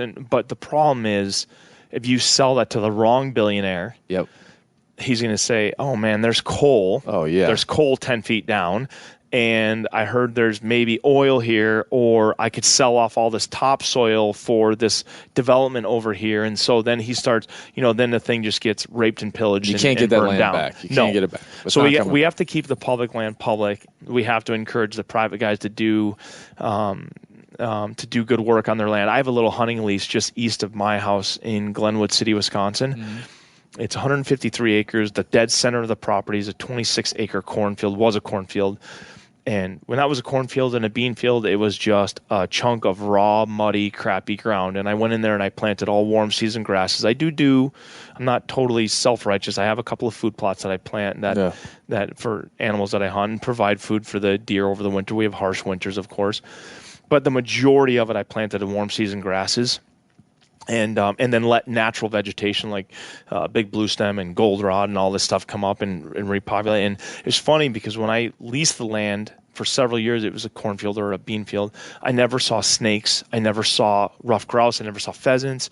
Never saw turtles. Saw very few songbirds unless I was in the woods. And even when I was in the woods, there's a lot of noxious and a lot of non-indigenous plants that are really choking out the forest floor. So really, it was a really sterile property. I put in all these grasses, and it's just remarkable now. I was telling this to Lee last night. Remarkable the grouse that I see and hear drumming. It's not pheasant country at all, and I'll bump 3 or 4 roosters when I'm going out to bow hunt deer, wild turkeys. I'm seeing a ton of them. My favorite thing is I'm seeing a ton of snakes, and I'm seeing just all this stuff, and I just all I did was work on 26 acres. Yeah. Did I change the world? Not one drop of it, but that neighborhood is better because of it. Yeah, and I think I've changed. I know that I've changed over the last year or two. I was talking to ecologists and folks like yourself, biologists, and people that really care about wildlife. The answer to what's the main purpose of your hunting? And I would just say being a part of this community, doing this and making the efforts that I do and trying to live the lifestyle the best way I can and hold myself accountable. I think the answer right now is I'm for healthy ecosystems. That's what I'm for. That's it. Even if that means you can't hunt. Yes. And that's been, I would never have said that before. I would always have said the meat, it's great. I like the meat. And conservation. Chose was having a seizure last night over field the table. He was so angry. He's it's I always, I'd love to get your reaction to this. I came up with it. In fact, I was bear hunting with Rogan 2 years ago, and we were just talking, and he was challenging me and calling me an idiot on some stuff, and which he does and always does well. And I just came up I said, okay, eating meat and conservation are byproducts of hunting. They're not the reason I go hunting. They're things that I know are happening. I know the result of the thing I'm doing is these two things, but they're not. I'm done saying these are the reasons I hunt. Yeah, I'm done with that. I can't do that anymore because I don't think it's true. Yeah, I don't. It's not true because you just examining your own actions, you would almost immediately come to find that it's not. Yeah, why do you hunt with a bow if you're just there for the meat? What are you doing? Yeah, if you're just there for conservation, why do you do this, and this? And so if you would just examine your own actions, you would find that the reasons we often trot out as the reasons we go. Yeah, and that's really it. But the thing is that a few of us, you, myself, other guys, have the outside. This is more complex than I'm making it, but you might get somebody in, let's just say LA, right? I've done a fair bit of work with William Morris Endeavor, the large talent agency out there, and they've flown me in there they always want me to find Bigfoot or find gold in Alaska. Looks like a guy that might be able to find Bigfoot. Yeah, they want me to trap beavers and so all this stuff, right? They want me to do all these TV shows that are popular right now. Yeah. But they're always trying to, and it's the same reason I did Who We Are for Nat Geo. They're always trying to pin a why as to like there has to be just a singular reason, and like you said, it's tough to articulate because it's multiple reasons. But when they hear, oh yeah, I hunt for food, It's easy. then they go, oh okay, you're hunting for food, so you like organic food. That's why you hunt. You're hunting for organics. This is organic. You're Donnie the organic hunter. That's right. Like, so then you get guys in this hunting show that have no idea why they hunt. They don't necessarily have to have an idea why they hunt, but they certainly have no idea why they hunt, other than they can say, man, I like killing deer. I like hunting deer, which is nothing wrong with that.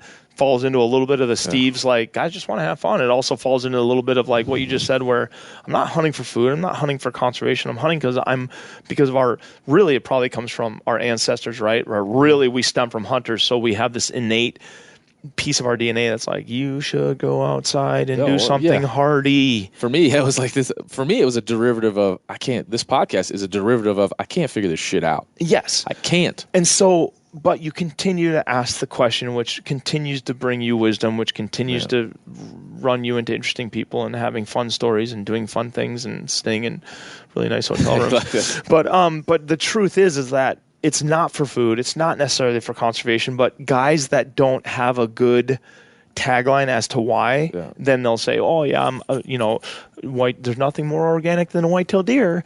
And then you say, "Well, you sprayed all of your food plots with Roundup, and so there's glyphosate in your deer's meat, and so really it's not very organic." And so it's buzzwords. Yeah, there was it was like a Wall Street Journal. There's an article I read the other day. Hipster hunters. Yep. What was the headline? I want to look this up because the headline, I was just like, the article was not bad, but the headline was like bullshit. Yeah, I just saw hipster hunters. They put down their kombucha and pick up their crossbows. That's what it was. It was hipster hunters, put down your they're putting down their kombucha and pick up their crossbow. Like, get the fuck. What a terrible turn of phrase. Like, just. And it's funny because I know guys now that I've met that I would categorize as. Yeah, I won't categorize them, but if we're going to categorize them, I would say they're hipster hunters. They're, lack of a better term, they're covered in tattoos. They wear skinny jeans. Their hat, stocking caps, much like my own, are hanging off the back of their head. They're wearing trendy little flannels, much like myself. Yeah. But I do it because this is what I've basically always done.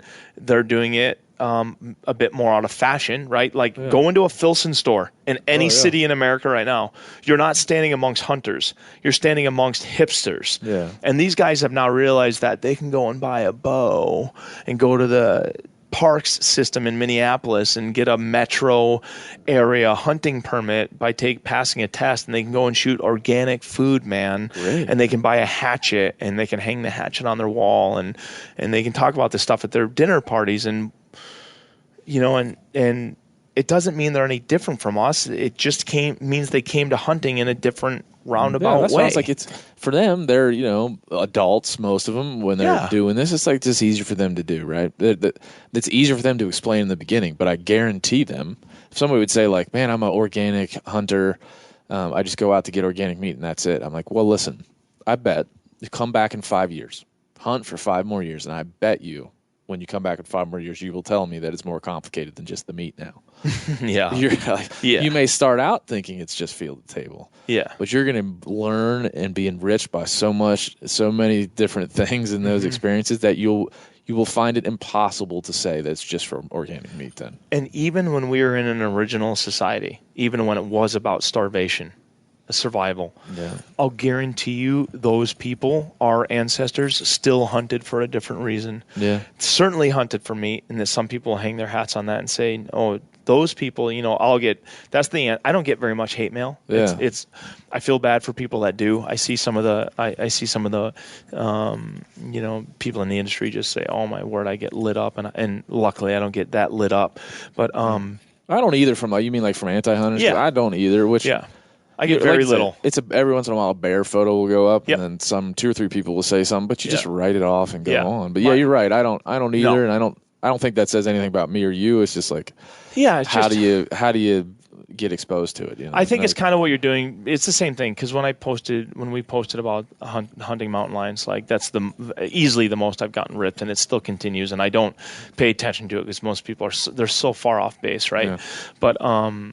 But yeah, I think it's I kind of lost my train of thought, but Oh, we're just talking about so many different things. Yeah, I can't believe I just lost my train of thought. But anyway, it is this digression of hunting for meat, or we're hunting for a particular reason, and we give ourselves this notion of that we have to prove why we're hunting. And I'll guarantee you, even though our ancestors were hunting for food, certainly, that there still was, Oh yeah, something like, I'll guarantee you, lions and hyenas and cougars and black bears, I'll guarantee you they get this, when a black bear is able to sneak up on a snowshoe hare and chase it down and pounce on it and bite the back of its head, I'll guarantee you there's more than just this is a meal.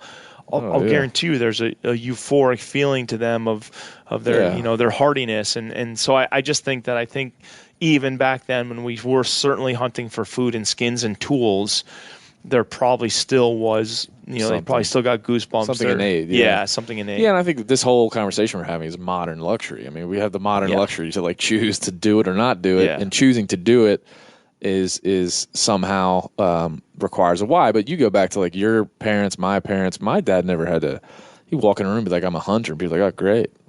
And what? Yeah. I walk into a room in a lot of places, and I spend a lot of time in places where there are not a lot of hunters around, and I walk in a room and they're like, "What do you do for a living?" I'm like, "Well, I'm in the hunting industry." I have to almost immediately then explain why I hunt. Yeah. So that's what caused me to kind of break into this whole song and dance around why we do what we do and try to figure it out, because not because I really wanted to, but people kept asking me, and I'm like, fuck. Same. I better have a good answer, I guess, Same for me, and I enjoy it because I'm happy that these people have asked me these questions, because then I started to ask myself these questions, and I always sought out the adventure. Yeah. And so Jack O'Connor's going to the Yukon. He's hunting Dall sheep, so he had to, wear his pack, and he had to go up through here, and they got some weather, and they ran into some grizzly bears. So always looking at solving the hows and the whys of the hunt. But really, when I started asking myself, when you go to the Yukon and you go hunt and you go pay to hunt, and you're now in the Yukon territories, you pay to hunt a Dall sheep, and now you're in the mountains hunting Dall sheep.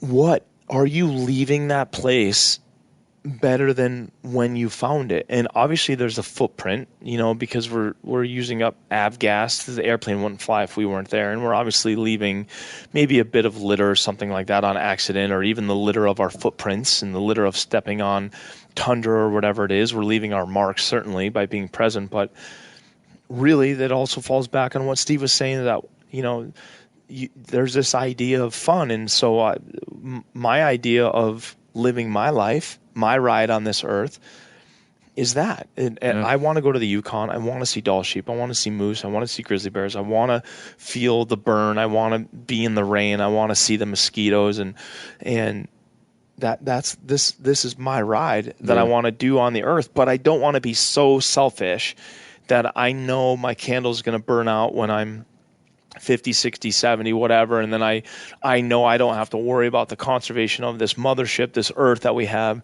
I don't have to worry about that after I die, so I get to just freaking go through life like a comet, just burning and destroying everything behind me. I don't want to do that. I want to leave it better, and because the intrinsic value of being a hunter, exactly what we talked about in the beginning, what being a hunter used to mean. I want being a hunter to still mean that. Yeah. And if it doesn't mean it for everyone, I certainly want it to mean it for me. Yeah, no, that's well put. And I've, like I said, recently we've had these conversations. I've had some people write in, and I don't know if you're like me, but I read all the positive comments and go right to the negative one. And I'm like, of course, it owns you. Yeah, okay. And I've had some people write in like, listen, man, I appreciate the conversation, but you're overthinking it, and it comes off seeming pretentious. And I'm like, listen. Maybe it does. I'm willing to admit that it is or might be. I'm not better than you. I don't want to be better than you. I want to be one of you. But, boy, there's some real heavy stuff here that we got to work out. Maybe we should be taking it a little bit more serious. Should work it out together. Yeah. It doesn't mean we have to come up with this hierarchy, and it doesn't mean we have to speak intelligently and be articulate at all times. We can still hoot and holler and be village idiots in the process, but we should probably ask ourselves big, difficult questions. And as we approach 8 billion people on the earth and growing, we should probably keep asking ourselves those difficult questions with greater frequency. Yeah. How do we get here? How do we get here? How do we get where we are? Yeah. Well, we got here to Vegas via airplane. And it's kind of weird. What else? What other SHOT Show stuff you got going on? Nothing. We just have a couple of meetings that, we own Sicmanta, so we do a lot of production for other companies, and we're here meeting with Shields. We have some projects that we're doing with Shields, and meeting with some other companies that are interested in hiring us to shoot production, do commercial work, catalog work, things like that. Well, where can people go see the other side? And obviously, if you're listening to this, you need to go watch The Rivers Divide. It's one of my favorites. Rivers Divide, Terra Nova, and the other side are our 3 now, and so they can go to DonnieVincent.com, and we sell it as DVD and Blu-ray and mobile download. It's not a true download. It's kind of more like a streaming, and we're working on that. Everyone always wants us to put it on iTunes, but iTunes is way, way too expensive for our type of platform. It's just people are like, put it on iTunes because everyone wants it at their fingertips, but it's impossible. So DonnieVincent.com, and then we have played the other side in 3 theaters so far. Once in Fort Collins, Colorado, sold out. It was awesome. Sold out 2 theaters in Minneapolis. And we'd like to do like a 10, 12, 13, 14 theater tour across the country, and just to bring it in front of other people. But yeah. Well, good. I can't wait to watch it. It's good, man. I got through the first 10 minutes, and then you showed up. I'm like, shit. Yeah, so you'll have to watch it and then text us later on and let us know what you think. Man. I will. Appreciate you taking the time, man. Yeah, appreciate man, what you do. And I really appreciate it. All right. Thanks, Donnie. Thanks, boss. All right, brother. That's it. That's all. Episode number 46 in the books. Thanks to Donnie for hanging out in Vegas with us, for taking some time from the SHOT Show to tell us his stories, give us a little bit about his life and what he's done with it, which is pretty amazing. So go to DonnieVincent.com, check out what he's done, check out his work, his latest film. He's talked about The Other Side is out there for you to watch, and it's a feature-length film, which is not all that common in our space. So give it a watch and check out Donnie. What else? What else do we got? We got, we got themeateater.com.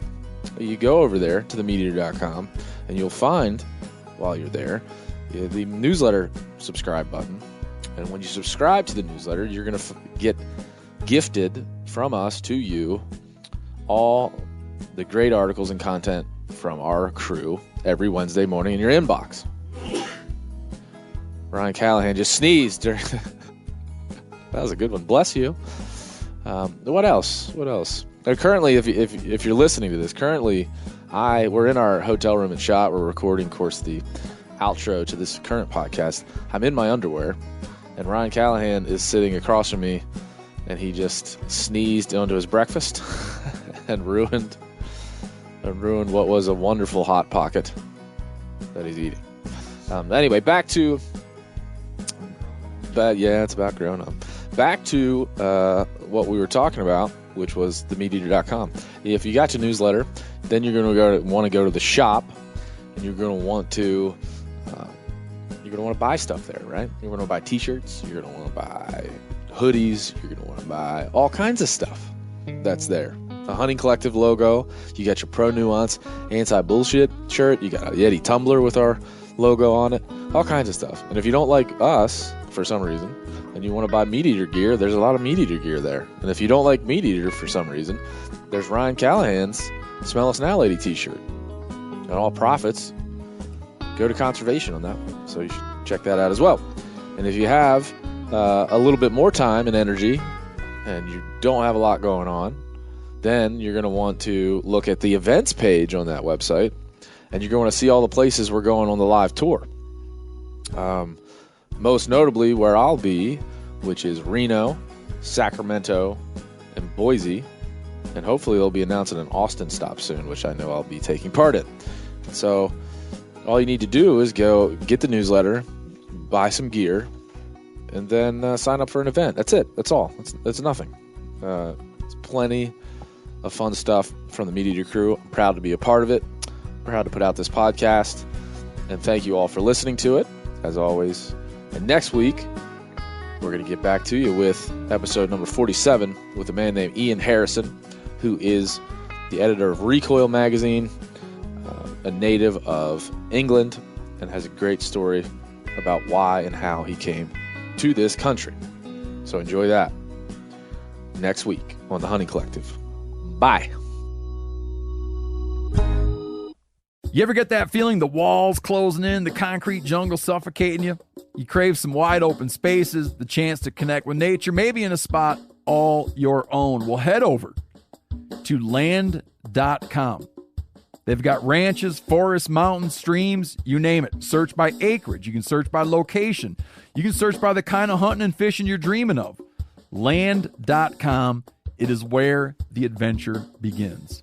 After 3 years of work, our follow-up to the Meat Eater Fish and Game Cookbook is here. It's the Meat Eater Outdoor Cookbook, wild game recipes for the grill, smoker, campfire, and camp stove. Here is your book for everything that's best cooked or eaten outside. From grilling to open fire cooking to Dutch ovens to smokers to barbecue to backpacking meals to how to pull off the perfect fish fry, with pit stops along the way for lessons about Ice Age cooking methods and the best 5 ways to construct a cooking fire you can be proud of. And of course, we're focusing on wild game and fish here with over 100 recipes, including stuffed venison burgers 3 ways, wild duck with ahi verde sauce, a jerky made with cola, a gin and tonic made with fire-charred lemons, and grilled frog legs made with a sticky sweet sauce. This ain't your normal cookbook, so be prepared to be surprised. Get your copy now. For more info, visit themeateater.com or buy it wherever books are sold.